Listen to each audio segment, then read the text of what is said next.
I'm Christy Bishop, and you're listening to the What Nobody Tells Us podcast.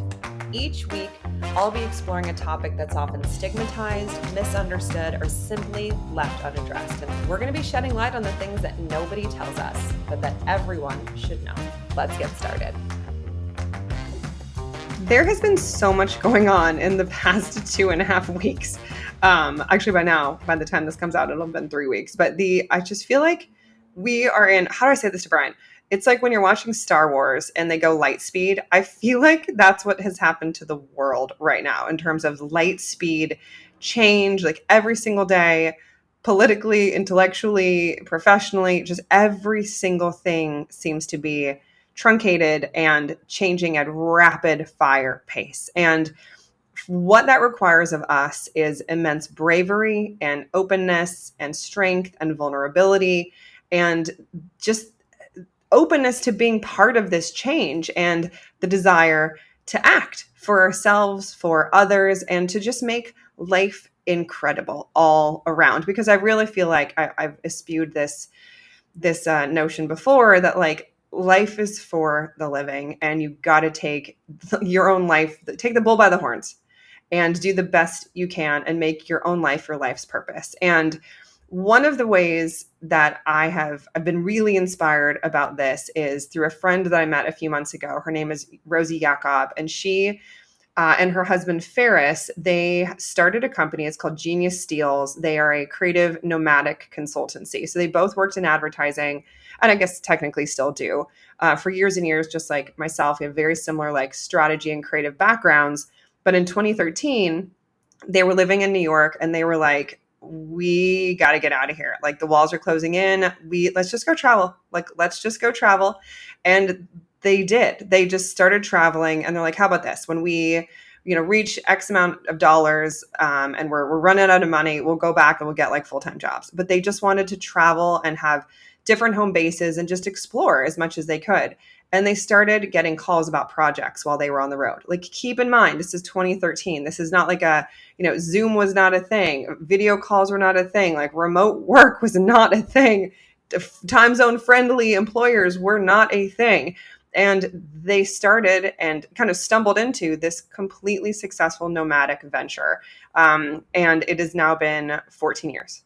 It's now been 11 years, not 14.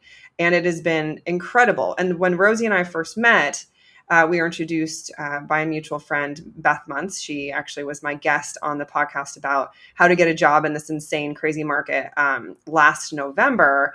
We immediately hit it off, and we're both Geminis.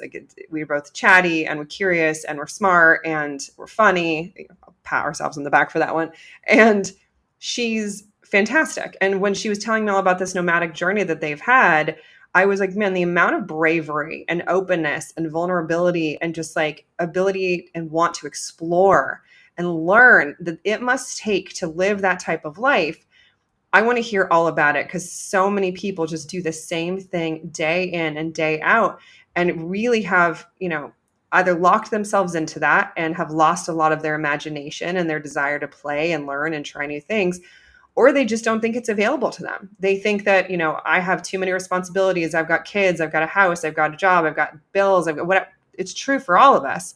But Rosie talks through her and Faris's nomadic journey. And also we talk through how just somebody who's just a totally normal, everyday, John and Jane, whatever, how can you make these types of changes in your own life that don't require like giving it all up and moving to like Namibia or to Bulgaria or to Bali, whatever it might be. But I think if nothing else, the timing of this episode and the timing of this conversation just comes at a very pertinent time in our culture, and people wanting to take control back in their own lives, wanting to live the type of life that feels hopeful and joyful and full of imagination and adventure and excitement and opportunity. And that's exactly what Rosie and Faris have done. So I'm thrilled to have you listen to this conversation. She's just a delight and so fun, and she's brilliant. And her perspective is really meaningful, especially right now. All that to also say very quickly, I hope you're taking care of yourself. There's a lot going on in the world. You don't need to watch the news all the time. You don't need to stay up to date on all the time. Just take care of yourself, take care of your mental health. There's a lot going on prior to the election in, my gosh, just over 80 something days. But please prioritize your own mental, physical, emotional, intellectual health. That is the most important thing and whatever need to do to get through some stressful times, do it. But I, for one, feel an amazing sense of joy and possibility and hope for our collective future. And I hope that you do too. All right, without further ado, please enjoy Rosie Yakob, the co-founder of Genius Steals and just a beautiful soul, talking about her and her husband's nomadic journey.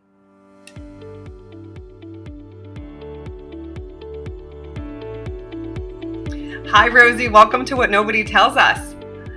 Hi, Christy. I'm so happy to be here. Thank you so much for inviting me.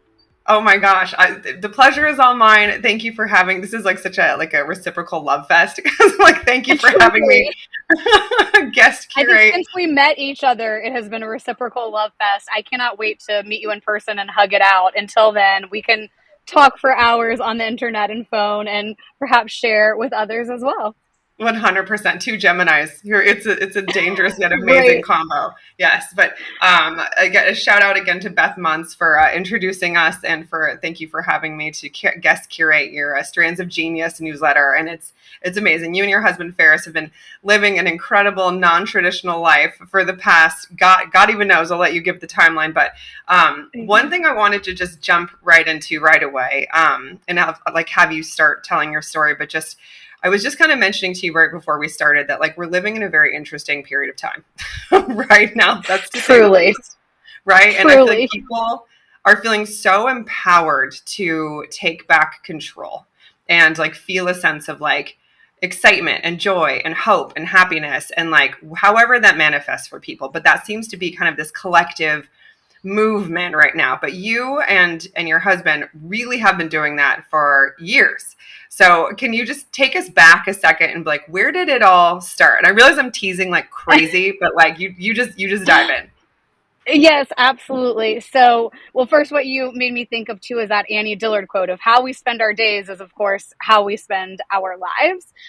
So how we spend our days is as founders of a nomadic creative consultancy called Genius Steals. Previously, we lived a slightly more traditional life. So we lived in New York City. We worked at ad agencies. I worked at Saatchi and Saatchi and 360i. My husband and business partner Faris, he worked at a bunch of big agencies too. And we realized that we work in this industry that is defined by creativity, and yet we felt like the creativity was lessening over time. People were bragging about how busy they were, and we were like, wait, being busy is maybe killing our creativity. This isn't something to brag about. And all of these meetings that we are in, are these actually leading to creative outputs, or are they just leading to more billable hours? And so we decided we were going to sever our ties to New York City and to a life that celebrated being busy and take a break. The idea was that we would travel for 6 months and end up in another country. I'd always desired to live somewhere outside of the United States, but just hadn't really made it happen. And Faris is actually from the United Kingdom with also a New Zealand passport because his mom was from New Zealand. So we thought maybe we'll end up over there. And we funded our travels in a slightly less traditional way. So instead of the credit card points or the savings, we actually found big businesses who wanted to pay for our travel and invite us to come speak in other countries. And instead of just flying us from New York City back to New York City, we kind of chained those and said hey, if you could fly us from New York to London, London to Sydney, Sydney to Croatia, etc. And we never set out to be entrepreneurs. I always say we are absolutely accidental entrepreneurs. We set out to take a break. And what happened was once we became these free agents, we started getting asks to be involved in projects.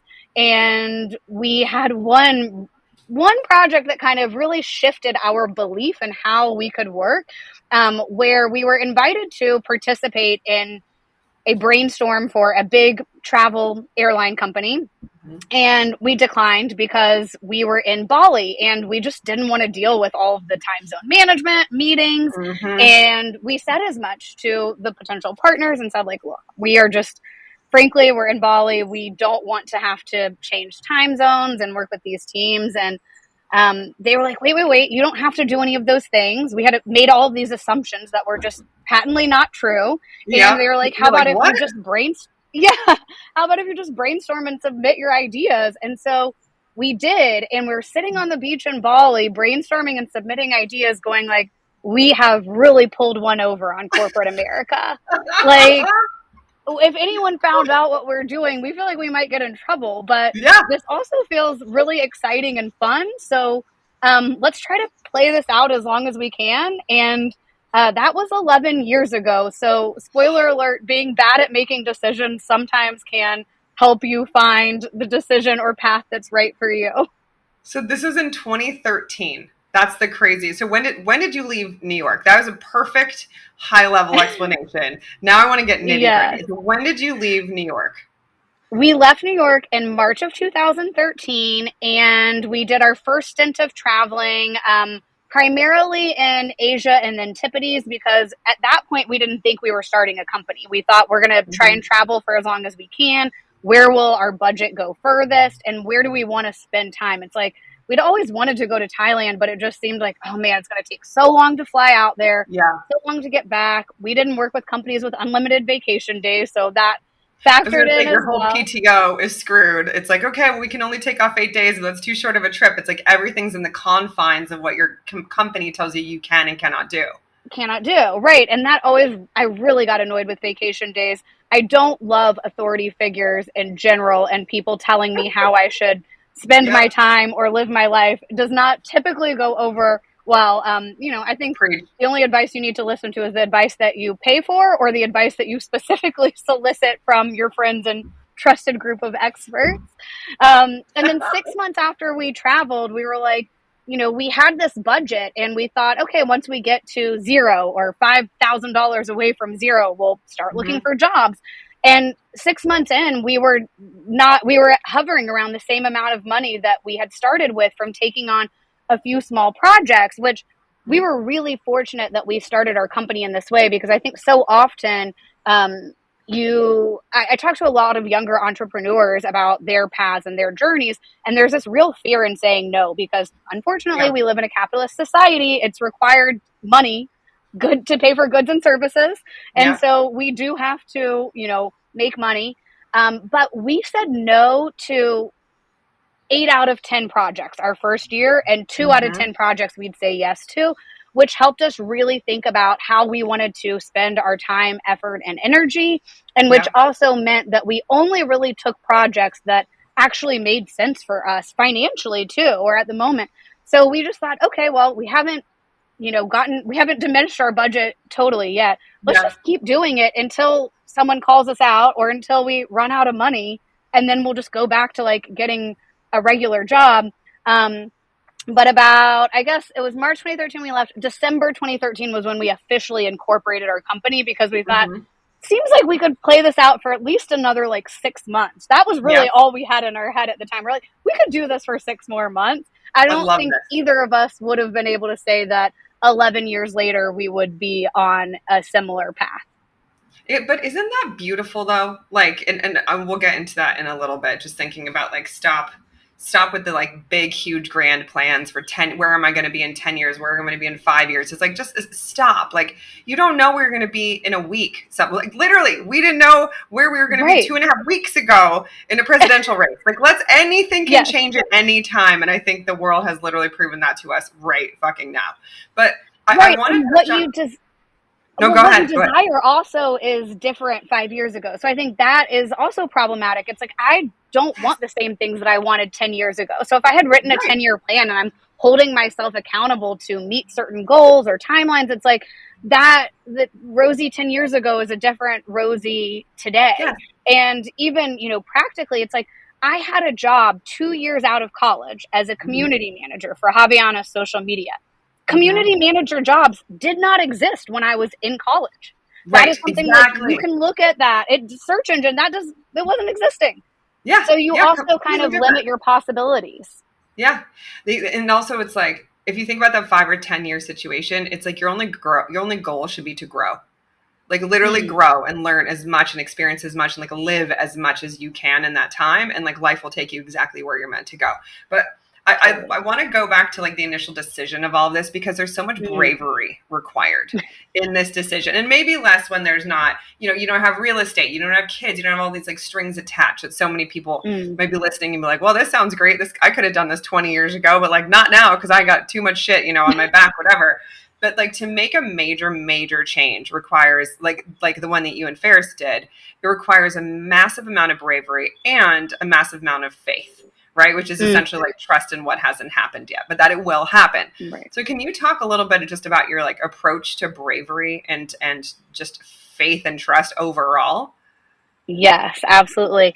I think that bravery is like creativity, a muscle that we flex and a muscle that we build. So I Mm-hmm. practice being brave on a daily basis. And so that helps me be braver in these larger life moments. And what do I mean? I mean, I am someone who loves yoga, but like my version of yoga that I love the most is what I call playful yoga. I like inversions. I like balance postures where you're falling down and being a little bit more playful. I'm really into handstands, and like I feel like kicking up into a handstand requires bravery, right? You're like literally Yeah. balancing on your hands, you're flipping your whole world upside down. But the energy you get from the brain, the blood rushing to your brain, and from just having a different perspective, I find Mm-hmm. is so helpful. And so sometimes if I'm feeling stuck on a project, or even if I just feel really annoyed about an email that I've gotten from one of our clients or partners, I'm like, let me just like kick up into a handstand, hold it for 30 Mm. seconds against a wall. I'm not like great enough to just be doing freestanding handstands over here.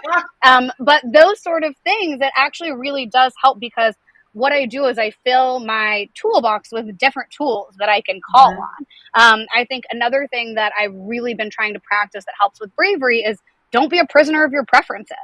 Yeah. And it's really challenging as you get older because your ego has more time to grow. And unfortunately, being wrong really challenges our ego. And no one thinks they're wrong, right? Like if we thought we were wrong, we would change our mind to be right. Right. But Right. inevitably, we will be wrong about things. We can only ever make decisions with the information we have available at any given Mm-hmm. time. And sometimes that information switches or changes. And then we're like, okay, I now have new information. I have a totally different, belief about something, either Mm-hmm. myself, the way the world is, the way the world could be. And these sorts of things can be practiced in small ways like we were in a Eastern European country with some clients, and they took us to a restaurant where the specialty on the menu was horse meat. And Oh, I have ridden horses and I yeah. have fed horses, but I have never eaten horses.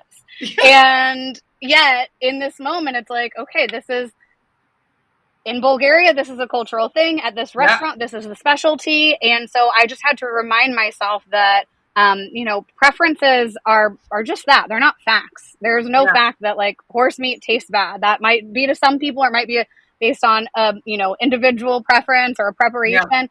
And so in that moment, I have the opportunity to decline. I'm a grown ass woman. I can say Sure. no and be like, no, thank you. I don't eat horse. But I also can eat horse. I'm not a vegetarian. I can Sure. challenge myself to have a new experience and be open and curious about how that affects Mm-hmm. me. It Mm-hmm. turns out that the horse was very tasty. Is it going to be the first thing I order on a menu again? Probably not. I haven't seen horse on a menu since then, to be honest, anyway. But just those little practices of saying, like, I'm not going to die by trying this, Right. I think is really important. And bravery, like Faris says, there are some things we need to learn once, and there are some things that we have to learn again and again. And so Yeah. I think bravery is one of those things that you have to learn how to be brave again and again, because you're going to be brave in different ways. Sometimes it might be in Mm-hmm. asking for, more money on a specific contract. Sometimes it might be crossing the street in India. And like we can frame Totally. bravery in a lot of different facets of our lives, but the more that we practice it, the more comfortable we are when we make those big decisions. And I think the second part of what you're saying is also just that faith and that belief in yourself. I think that comes back to Mm-hmm. sort of the self-confidence and the introspection and reflection of saying, what is important to me. In Mm-hmm. European cultures, there are there's a lot more emphasis on traveling and reflecting, especially between college and work programs. In the Yeah. US, it's really like, yes, we do have gap years, but it's less common and they're approached in sort of a different way. It's like more of a Yeah. rumspringa rather than like a Right. reflective opportunity to like guide the rest of your life. But I think that, constantly reviewing, having feedback loops for your own life. What am I Yeah. doing that is rewarding? What do I like that is profitable for me and my company? What sorts of Mhm. ways of spending time leave my heart feeling full? Um, Yes. I think about these things, and we're trying to build a life that incorporates more of the things we love and less of the things we don't like. So while some people might have seen that decision as brave, and it certainly challenged a lot of conventions that we had held to be true, it also didn't feel that brave to us because we were like, oh, Right. we're living our truth. And this feels like the best next Yeah. step. And if it's not, then great, we can change our minds again and do something else.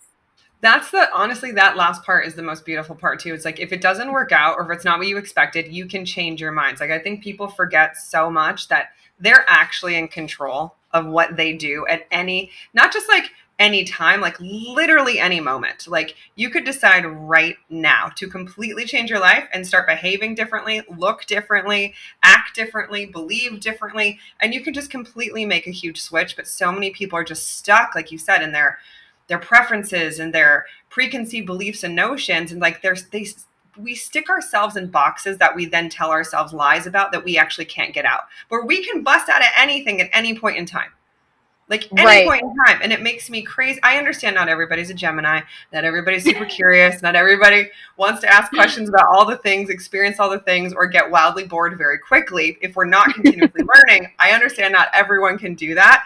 But just the idea that someone would be stuck doing the same thing and not question what is potentially more or available to them makes me very sad.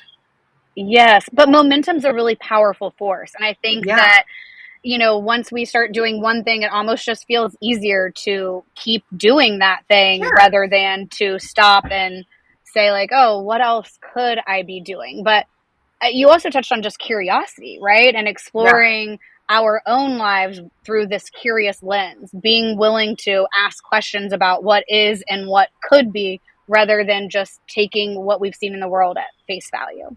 Yeah, absolutely. Talk a little bit about the work that you and Faris do, because again, like you and I work in the same industry, and so advertising, I get it, no problem. Strategy, like we are literally, Yeah. cut from the same cloth. But talk a little bit about the work that Genius Steels does, and then I want to Yeah. get into some of the like trends and things that you're seeing from people around this notion of like opening up your horizons and being more curious and like how that impacts people's lives. Yes, absolutely. So, Genius Steels is a nomadic creative consultancy. So, we're consultants, but if you are thinking of consultants as like a McKinsey or a PwC and lots of big spreadsheets and stuff, that's not us. We do believe in data and the power of numbers. However, our emphasis is on creative industries and commercial creativity. So, helping big brands and big companies ignite innovation from within their organizations using the power of creativity. And that means that we have a couple of different product lines. So a lot of the work that we do is around workshops and training, and that could be with the president of Coke and their direct reports, or that could be with a 200-person media agency in New Zealand. Mm-hmm. We might be helping them think about how to be more strategic within their organizations. We're running a workshop next week in Charlotte, North Carolina, all about what ideas are and how to have better ones. So how does our Mm, brain come up with ideas? What are the neurological science and studies that we know about how we come up with ideas? We also do brand consulting. So that could be like helping businesses position themselves, or it could be helping them with a specific activation or a commercial that they might be making. And then we also do writing and public speaking. So a company like a Google or an Activision will hire us to just come in and give a talk mhm. that might inspire their employees or their teams. It's so interesting to me that the decision that you guys took to leave, to create your own existence, this nomadic existence, and still do the best part of the strategic jobs, the part that you love the most, which is the inspiration, the Mm. ideation, and bringing that back. It's like sweet irony. You're bringing it back to the people in the organizations who are still there, right? Like in the walls, in the cubes, whatever it might be, Yes. like even if it's on Zoom or Teams, whatever it might be. Like what are some of the things that those companies are craving from people who are like, they must be so jealous.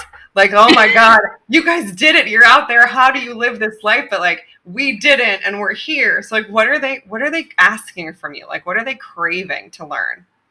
Well, I will say first to address the jealousy comment, we do get that a lot. And I typically ask people, as a follow up question, how much do you hate airports? And they're like, oh, I really hate airports. And I'm like, well, then you probably would not love our life considering how Yeah. often we are at airports. And I also remind people that there's a narrative fallacy. Like if you wear a black turtleneck and go tinker on computers in your garage, that doesn't lead you to be and drink only carrot juice. That doesn't lead you to be the next Steve Jobs. So like, don't try to be Steve Jobs, try to be you, try to figure out what you like. And I think what resonates with people is they see us living a life that we love, and that's what they want rather than specifically to be nomadic.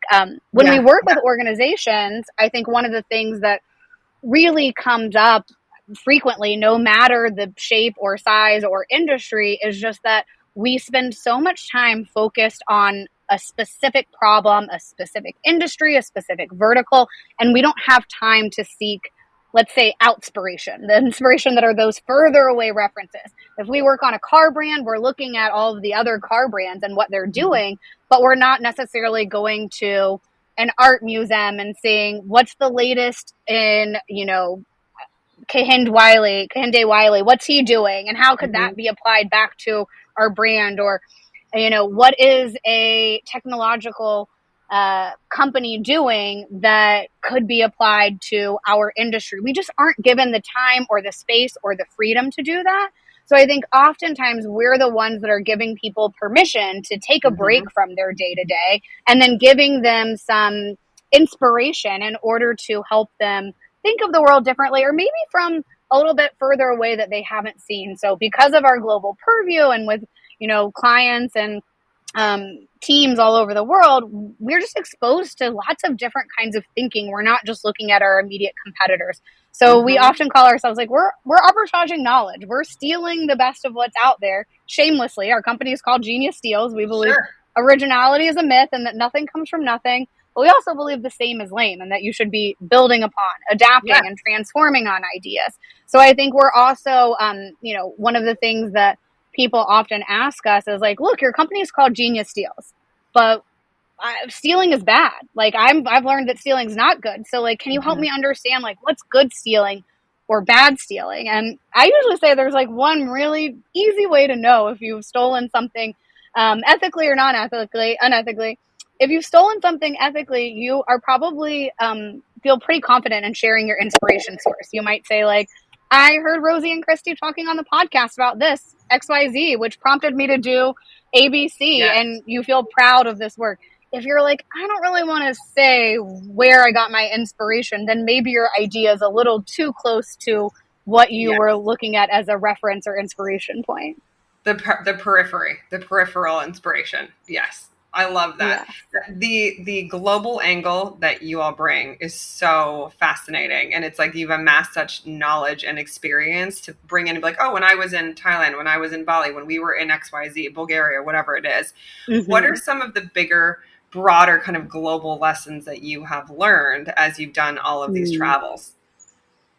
Well, I think the first thing is that no one's smarter than everyone. Like we are all existing as the main characters of our own story, and it can be so tempting to believe that we have the correct view or that this is the one way to do something. And I've been challenged by that belief so many times because I'll go into a situation thinking like, oh, well, I do know how to do this, and there is one way that at least is probably slightly better, if not the right way. And I've been shown time and time again that actually, no, like pragmatism means that I'm like, have to acknowledge that being pragmatic doesn't necessarily mean using all this academic research, but means pulling upon my lived experience and going like, this sounds not exactly true, or this sounds a little funky. Let me like dive into that a little bit more. I think the other thing that has been just universal is this willingness, kind of related to the no one's smarter than everyone. The smartest people and the people who I admire the most are persuadable. So we often, as communicators, are like, I want to be good at persuasion. Let me think about all of these ways that I can persuade you. And I'm forgetting the name of this book. We'll look it up and put it in the notes for y'all later. But there's a book all about how the best leaders, the skill that they cultivate is being persuadable.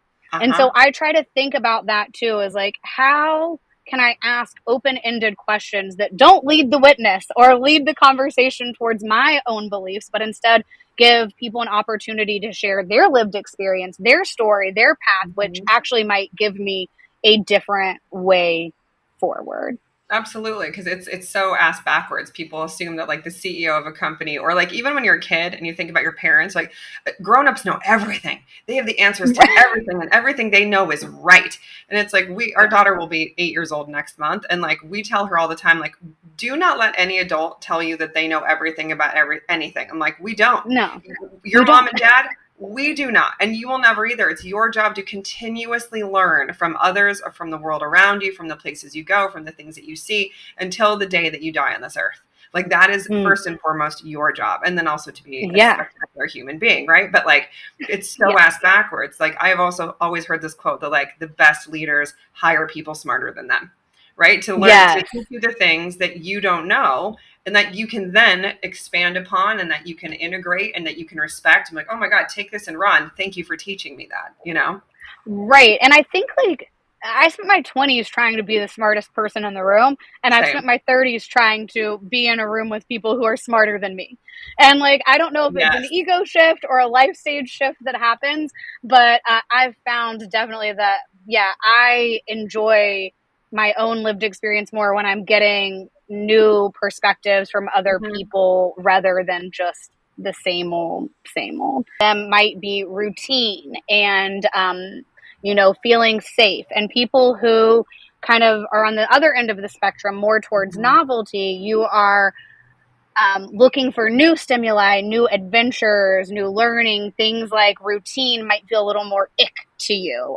You look at Beauty and the Beast and that opening scene of Belle, and she's like, every day like the one before. Are you a person who like listen to that and you're like, yes, that sounds great, I love that? Or are you a person who listens to that and be like, oh my God, are you fucking kidding me? I'm not going to do this. Closing in. And so I think there's also this requirement of being honest with yourself, and it's not that people who veer towards safety and security are less interesting people. It's just that they are viewing and approaching the world through a different approach. We have to be comfortable with the unknown. That's just the nature of life, is that we aren't going to be able to predict the future. And to your earlier point, it's like unless you work at the Gap or a like fast food sort of store, there's not an if this then that for your job.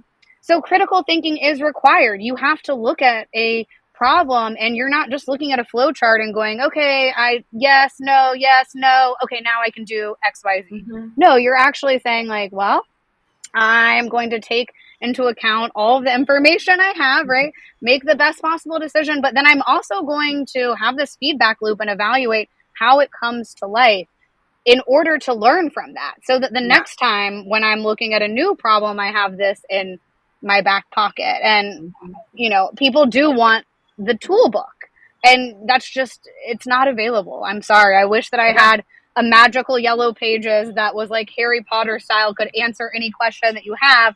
But like, that's kind of Chat GPT. And when you type in questions into Chat GPT, I mean, sometimes it's really helpful, and sometimes it's like very boring and not helpful. So, well, I mean, there's also, keep in mind, like the Chat GPT frame of reference is like 6 months old or whatever it is. So it's like, it only knows the last few months of aggregate information. So it's like you have your entire life of aggregate information to make decisions based on. Like, you do not put yourself in that box and be like, no, this is it. This is the end. This is all. What are some of the most impactful, or like, that's a weird way to say it, which sessions have you done, you and Faris together, for organizations that have been the most impactful in terms of like aha moments for people and for organizations? Like, have you had like a tangible, like, oh shit, this is like we're in a magical space right now. This is incredible what's happening. Two different moments are coming to mind. And the first was actually like after a workshop. And we had done a session for a large technology company that everyone's familiar with.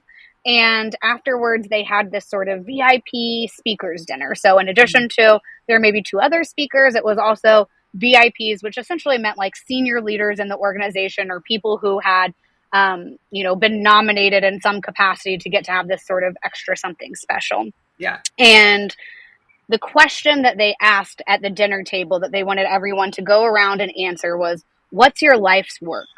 And they went around the room, and let me tell you, it was so boring. I mean, the people that were answering the questions, their life's work was some app development at this like technology company. And That's I'm like, so sad to me. Oh my God. yeah, Faris is squeezing me under the table. We're like trying to cover our mouth so that we aren't like the smirk on our face isn't apparent. All the while knowing that eventually it's going to get around to us. And like, what are we going to say, right? After like trying not to laugh at everyone else's answer. And thankfully it got to Faris first. And he said, I think our life's work is just our life. We actually are invested in creating a life we want to live. And we think about this quote from Dallas Clayton, a children's book artist. And he says, make a list of things you love, make a list of things you do every day, compare, adjust accordingly. Right. And I love that. I love that line from Dallas Clayton. Thank you. But I also just think that idea of like making your life's work was something that really switched for us. We were like, okay, think about nature and flowers. Like their job isn't to be productive.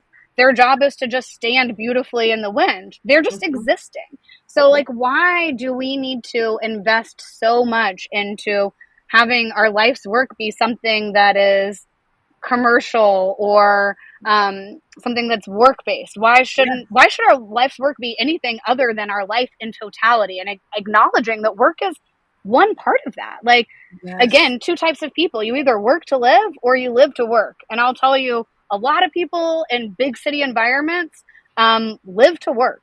Yeah. I work to live, which means that when I am not working, I am off my computer, I am off my phone, I'm reading my Kindle, I'm walking around my yard, I'm going on walks or coffee dates with friends, I'm taking breaks to give myself the space and the creative inspiration to inspire my work and to help my work. But I just try to remember that work is one part of me. So that was one of those moments where it was like a shift that happened for me, right? Where I was like, oh, yes, I need to think about those implications in so many more ways. And if I'm really making my life's work, what would I be doing differently and what would I be doing the same? Wait, what did you say when it came to you after Faris like blew down the room? And how did they react? I truthfully do not remember what I said because I remember what Faris said, and this truly was like 8 years ago at this point. So I'm like, I just remember latching onto what he said and being like, that is the thing. Maybe something about being nomadic. Maybe it was like because we were kind of newer nomads at that point. I would say the other sort of moment that I think about is we got to do a workshop called The Power of Play.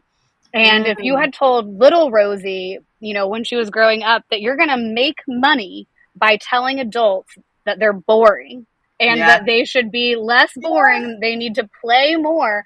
I mean, little Rosie probably would not have believed you. Like, I don't know that I even knew in 2012 or 2013 that I could make money by telling people, like, you're not playful enough, and here's how you could be more playful and how this will impact your, life and work. So we have done this workshop now a couple of times, and I think that we see such a big shift because a lot of our clients are what I will say are pale, stale, and male. So old white men. Yes. And they are not used to seeing someone with pink hair and dreadlocks down to his butt on stage. Yeah. They are, already a little bit of like, wait, what?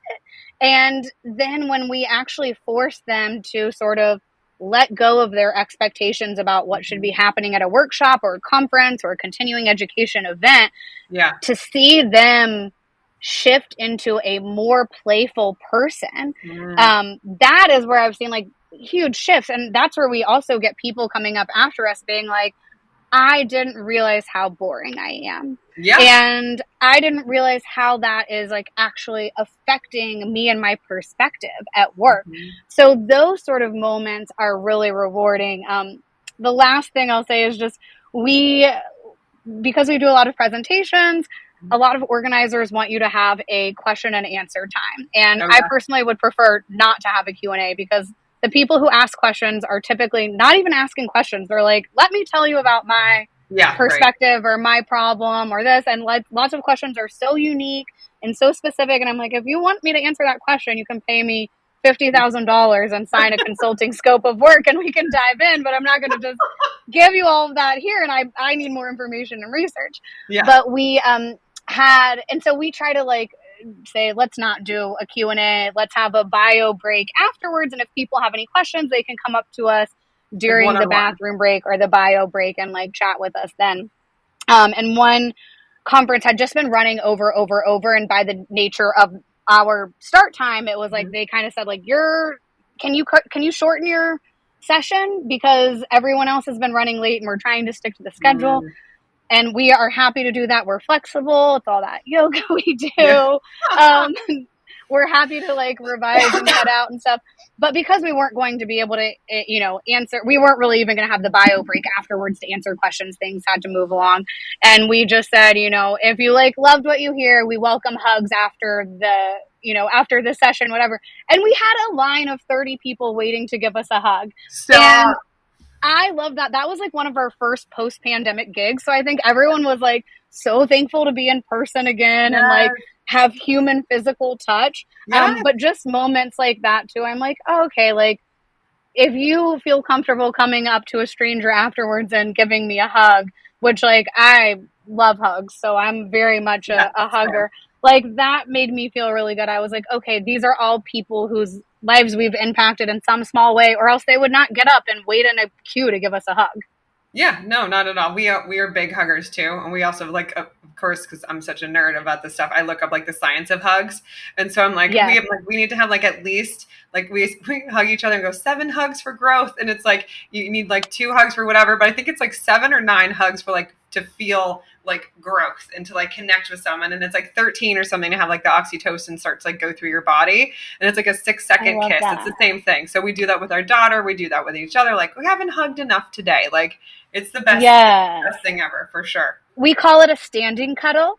So Oh sometimes like if you're going to go for a long, like if I'm like, I need like more than just a quick hug, I'll be like, can I have a standing cuddle?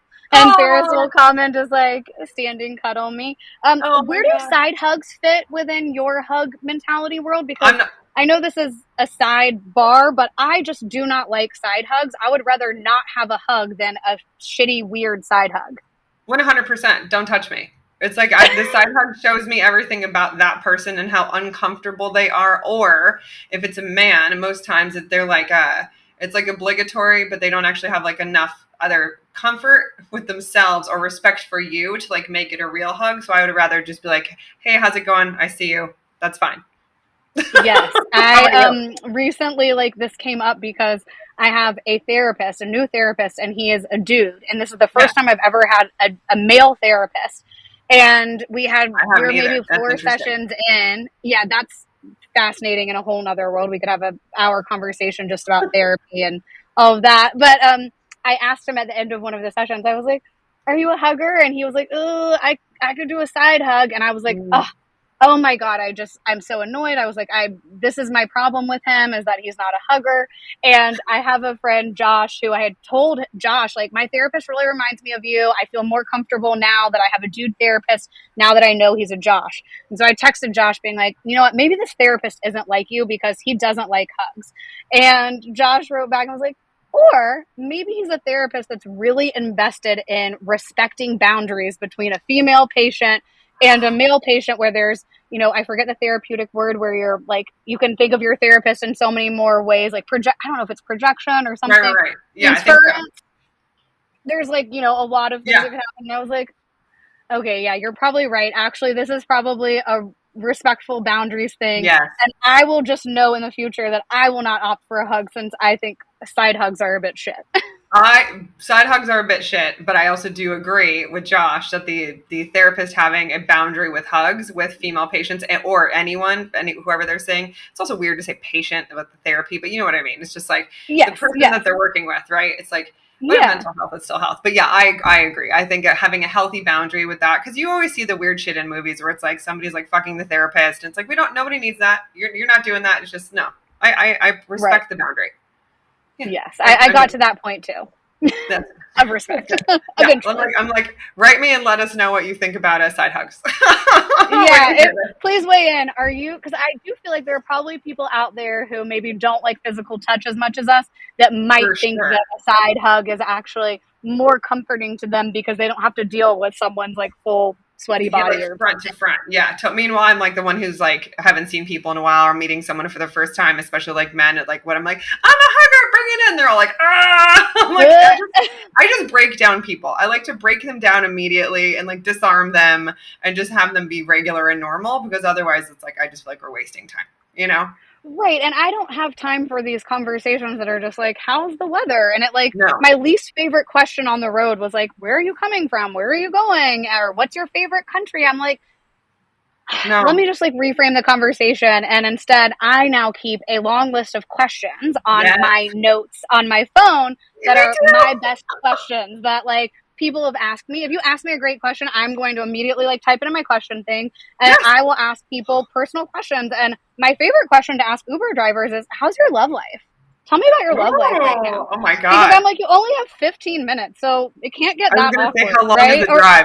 Make it a short right, drive. okay, make it a short drive if you're going to ask an awkward question. Yes. But I want to get to know people, and I don't think that we get to know people without having this sort of vulnerability as a part of it, right? If Yeah. we think about Brene Brown and talking about relationship building, vulnerability is a huge part of how we interact with others when we're creating legitimate connections with people. And I strive to practice what I preach, which is Yeah. to inquire about people and how they want to be perceived and who they believe they are, rather than just random preferences they might have Oh. about a song or a TV show that they like. Like that, those are my least favorite questions. Or like, what's your favorite TV show? What's your favorite song? I'm like, what did you learn from that? Totally. What It's did so you learn from that? superficial. Yes. I would Get rather go down like, deep. what's something you believed as a child to be Mhm. 100% true that you no longer believe is true today? Yeah. I ask people a question and they sometimes get really uncomfortable and I kind of love it. I'm like, who's someone that you wish you could say something to that you haven't? And what would you say? And And people, why haven't you said it? and why haven't Would you be said my it? follow up too. Like, what's Totally. holding you back? Are Exactly. they Right. dead? And if not, what's holding you back? Exactly. And it's like that's a mini therapy session in and of itself, but it just gets people thinking. It like shakes the dust off, and the vulnerability bit that you're talking about, it goes back to like, I think I like have this image in my head of like not even a giant room, but like you got all these chairs and you just have like the same like robotic guy in like a suit and a tie, or you got his button up shirt, whatever it is. And they're all like the, stale, pale, and male, like you said. And you've got you with your pink hair and Faris with his dreads down to his waist. And it's like, to say that they know everything, that they're not interested in learning, whatever, it's because they don't want to be vulnerable. They're afraid, right? Like it comes Right. like Fear. from fear of change, like fear of not knowing everything, fear of not being perceived as the expert or the leader or the whatever. And it's like people need to let the fear go and just be who they are and learn. And people need to stop shaming other people about not knowing enough or not being good at X. It's like everybody has their superpower and it might not be yours, and that's okay. And also, we're all on different paths. So, what I try to Right. remember too is like, it's not that I'm smarter than someone else. Like, when I'm working with a company, I try to be very clear. It's not that I'm smarter than anyone here, right? Yeah. It's just that you're on your mountain and I'm on my mountain. And from my mountain, I can see that you're climbing a really treacherous path. And that if you Mhm. actually just veered to the left, you'd have a lot easier way of getting to the top of that mountain. Yes. Yeah. It's really just a different perspective rather than a fundamental difference in someone being better or worse than or smarter or not as smart as. That's just not the case. Yeah, or right versus wrong. It's like it's just I wish people would abandon the notion of like it has to be so black and white, like so polarizing.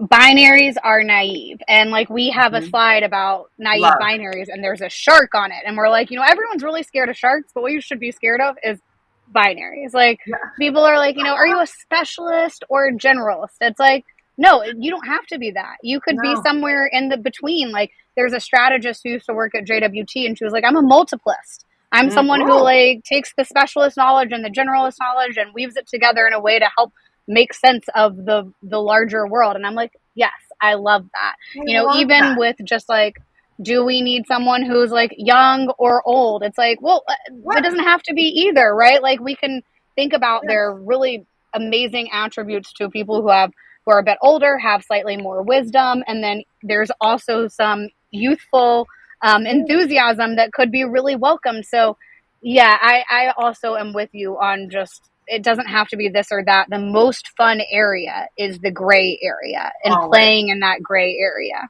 That is also a cue for life. It's like the in between time. If when you're in between jobs, it's so interesting because people go. I remember when I left my last job and I had no idea what I was going to do next. This was like 2 years ago.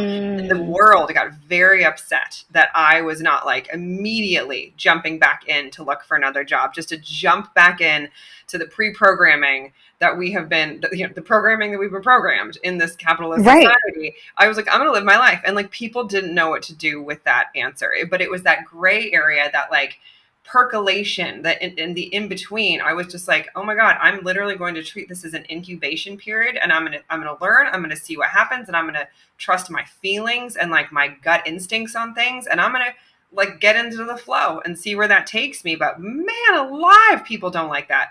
When you break out of the barriers, you break out of the paradigm, man, people get upset. They get real uncomfortable.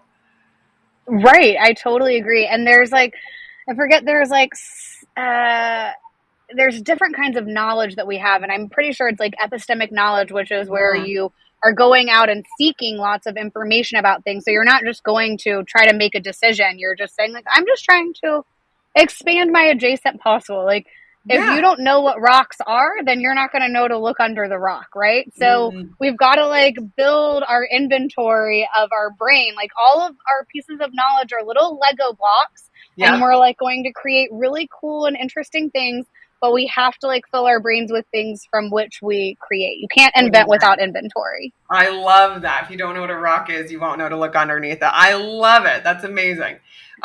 So in your nomadic life, you've now, ironically, bought your first house. Not your first house. You bought the first house that you're living in Correct. Yes. Chattanooga, Tennessee. Is that correct? Mm-hmm. That's correct. I'm like, don't make us sound like landlords, like we're owning loads of houses all over No, the no, world or no, no, no. anything. You own one other house. We, yeah, that we own with my sister and in Washington. Yeah. So now it's very weird. I'm in this period of transition, right? Yeah. Where for the last 11 years of my life, we literally did not have a home base. Mhm. If we had one job in Brazil and our next job was in India, we stopped in Ethiopia for 2 weeks in between. But, we just went from one Airbnb to the next or one hotel to the next. And so now we have this home base. And part of the reason we picked Chattanooga was because it's more kayak than gun rack down here. So we've got a lot of the outdoorsy vibes and some artsy vibes. We do a lot of work in big cities. So for our Mhm. central nervous system, we wanted a place that we could retreat to and be Yeah. surrounded by nature. Christy and I were talking about this a little bit before. So I'm like, if you hear any birds in the background, I'm sitting Yeah. on my screened-in porch right now in my nature world, which I'm loving. But I'm reminding myself that I need to give myself grace and Mhm. compassion while navigating this transition because the two biggest transitions of my life were leaving New York City and becoming nomadic, and Mhm. then now sort of having this house and redefining what nomading looks like with a home base. So Yeah. we have not yet been in our house for a 30-day period at one time. I think Mhm. that might happen in October. We're Oh my not gosh. sure that might be in October that we might be here for 30 days. Maybe not. I don't know. The last 2 years that we lived in New York, we weren't in our apartment for a collective 30 days at once. So maybe that's just who we are. Yeah. But we've been doing trips for, work and then coming back and having this sort of retreat that we get to, that's just ours, that we know that we like the pillows. We're Yeah. still learning about putting trash out and house chores. That's a whole new Oh yeah. learning, thing for us. I used to think that we had it harder as nomads that were traveling all the time because you've got hotels and flights and currencies to navigate and languages and Wi-Fi and all this sort of newness. But now I think like people who have houses, I'm like, actually, we both have it hard because it is challenging to do house, Oh yeah. especially when so much of your life has not been Yeah. rooted or grounded. But I'll tell you, the biggest difference for me, Christy, has just been the lack of novelty. So how we Mm. were talking about travel is something that really just kind of gives you that novelty without you even asking for it. It's Yeah. forced Yeah. upon you. Some people feel very uncomfortable from traveling because of that Yeah. novelty that's like so forced upon you. And now I have to seek it out or find it in smaller ways. So novelty for me today looks different. It's not going to a new art museum or talking to a stranger in a new country about their culture, but it's being curious about things that are closer to my environment. So Mm. I learned about lunar moths yesterday when I found a lunar moth on my screened-in porch, and Love. they're not uncommon, but they only live as a moth for 4 or 5 days, Huh. and they don't eat once they become a moth. They have to survive on just what they've eaten as a caterpillar, and their only job is to look fabulous and have a bunch of sex before they die in those 4 days. Oh my God. I And don't even know what a lunar moth is. I need to look this up. Like, are they in you're going to California? have to look it up. It's green and it's like as big as your hand. It's a pretty big They are moth, not and here. They're beautiful. they're beautiful. Wow. So I'm No, trying look. to Okay. remind myself that novelty doesn't, and this is something that I spoke about before because people would ask us, like, I'm not going to be nomadic. I'm not going to leave my life and start this sort of huge travel thing. So what can I do when Yeah. I'm just here in my own day-to-day world? And I mean, I say, I'm like, what are the things that you do every day? Yeah. Challenge yourself to do something different around those things. So like if you commute to work every day, that's a great opportunity to do something different. How do you Yeah. commute? Do you drive? Do you take a bus? Do you ride a bike? Do you walk?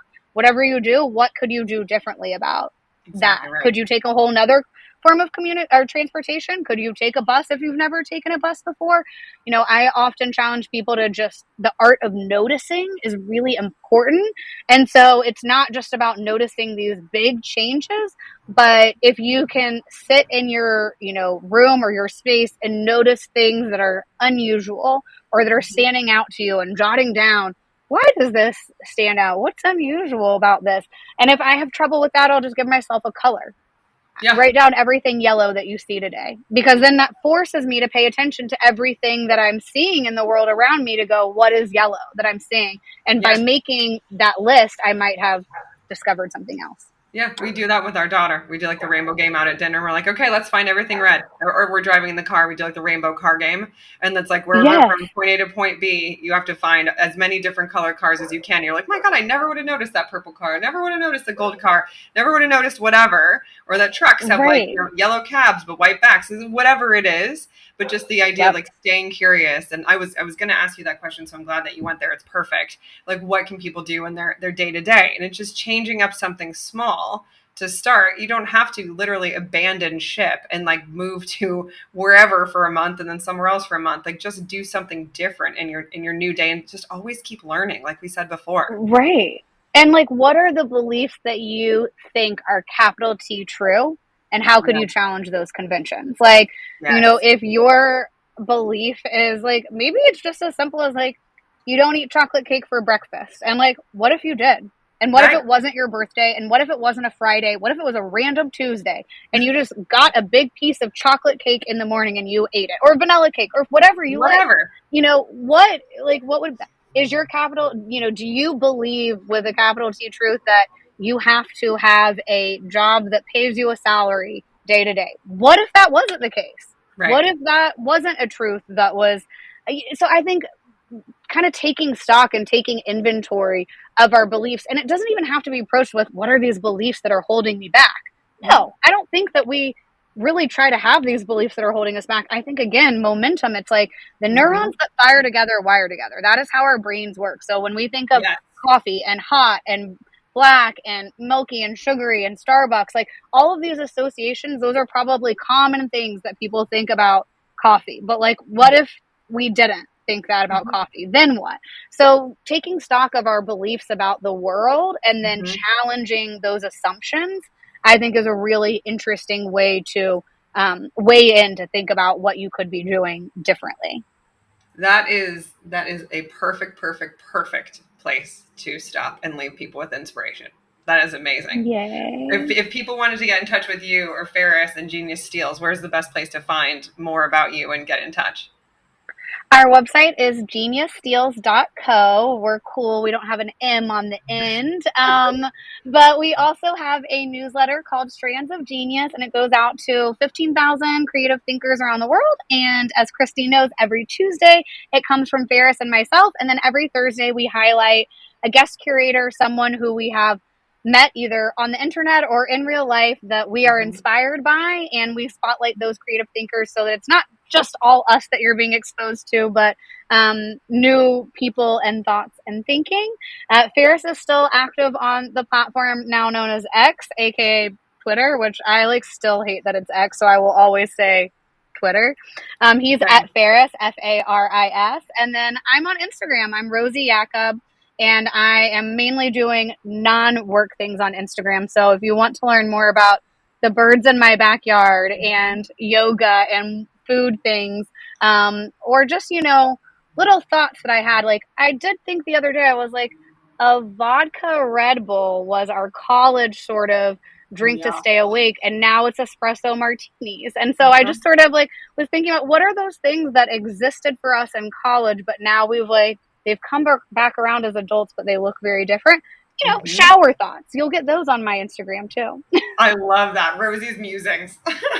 Yes. The Rosie rabbit holes. I'm going down the lunar moth rabbit hole so that you don't have to. I'm eating all of the internet so that I can spit some back out for you. I love it. I mean, literally, I just looked up a lunar moth and I was like, oh my God, it's beautiful. I'm going to go read about them. Truly. Oh. Well, thank you so much. I loved our conversations as always. And I think it's super inspiring to share all of the things that you've learned. And if people need to just take a break, take a hot second and think about their life a little bit differently, I think you've given them so much to think about and a lot of inspiration. So thank you. Well, thank you again, Christy, for having me. I'm so thankful that we were introduced by Beth, and I'm so happy to be on your podcast, and I just can't wait to continue this relationship. And I'm excited to see who else you are featuring on your podcast. I'm loving this content, so I'll be following along for your next episodes as well. Thank you. Thank you, my dear. Well, that's it. Another episode of What Nobody Tells Us. Thank you so much for listening, and I hope you felt something. I hope you learned something. And I hope you feel empowered to go reach out to somebody who might be going through something you don't understand. Lean in, ask the questions, make the connection, be the friend who starts the conversation. I can't tell you how much it will mean to someone. If you have ideas for further topics, please reach out to me. I love hearing from you. Your emails and your tweets and your texts and your Instagram DMs are so welcome and so amazing. If you want to hear more, every episode is available on my website, christybishop.com. That's Christiebishop.com. You can find all previous episodes, and you can also book me for speaking engagements, for training, coaching, and marketing consulting. I've only been doing that for the last 20 plus years. It's one of my first loves. So again, thank you for listening, and until next time, I'm Christy Bishop, and this is What Nobody Tells Us.